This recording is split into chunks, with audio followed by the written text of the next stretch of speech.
Now we're going to give our attention to Brother Leroy Dennis. He's going to be speaking to us about Cyrus. His theme is, God's Word always comes true.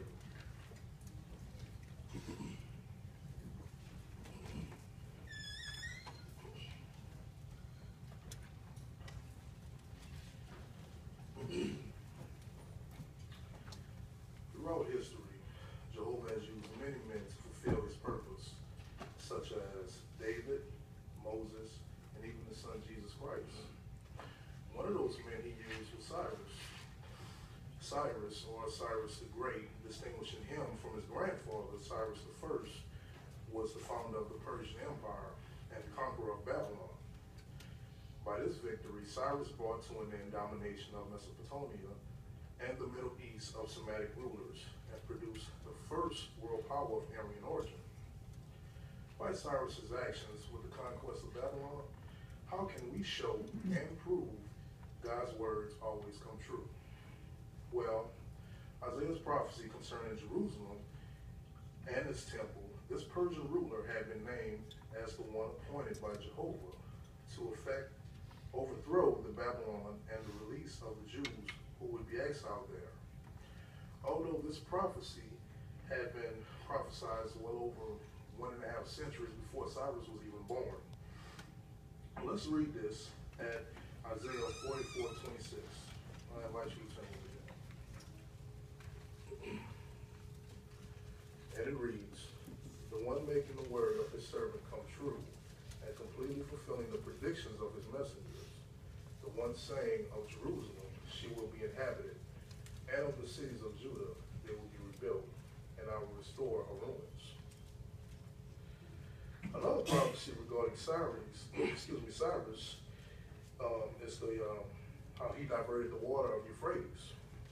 The Bible prophecy relating Cyrus's conquest of Babylon foretold that the rivers would be dried up, and its gates left unshut, and there would be a sudden invasion of the city and lack of resistance of the parts of Babylon's soldiers, which is recorded in Isaiah.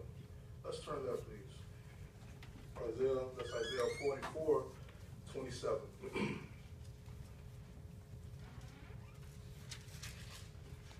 And it reads, "The one saying to the deep waters, be evaporated, and I will dry up all rivers." Let's drop down to Isaiah 45, verses 1 and 2. This is what Jehovah says to his anointed one, to Cyrus, whose right hand I have taken hold, to subdue nations before him, to disarm kings, to open before him the double doors, so that the gates will be shut. By decreeing the end of Jewish exile, Cyrus fulfilled his commission as Jehovah's anointed shepherd of Israel.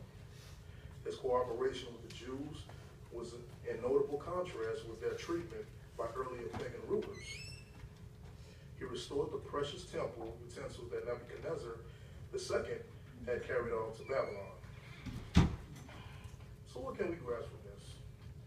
Well, regarding Cyrus, we can see that everything that was prophesied came true. So, the same with us today. We look forward to Bible prophecy. We look forward to God's kingdom. We look forward to those things being fulfilled. We look forward to the day where death and pain will be anymore, as recorded in Revelation. Yes, friends, soon we will see a future extent of how God's word will come true.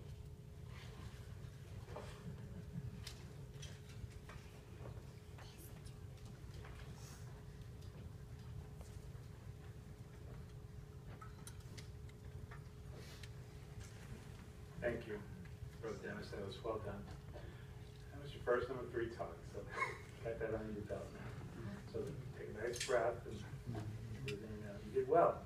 That was a lot of material that you had, wasn't it? It was a good portion. I was wondering, let's see how he's going to, will that down. He did a good job. You didn't let it intimidate you or become overwhelmed by it. You selected just the proper thoughts that you wanted to express, and you expressed those in a way that we could easily grasp. you were working on scriptures properly applied. Now, before we even get there, I did like in your introduction, you brought us right back to the theme and you asked the question, how can we show and prove God's word always comes true? That was a good part in your introduction because you really prepped our minds for how you're going to use those verses. And then you went and spoke to us in Isaiah 44 and 5. If you look on page 153, it says, make sure, the little blue box up on top, that your application of the scripture is in harmony with the context and with the Bible as a whole. So you helped us to see how those scriptures applied to the destruction of Babylon, and how Jehovah used Cyrus. Even though he was a pagan, Jehovah can use anyone he wishes, whether they're world rulers or not. He can manipulate things and use people to accomplish his will. In this case, he used Cyrus to do so. We like the way you explained that. We appreciate the way you handled that assignment. Looking forward to your next. That concludes our school.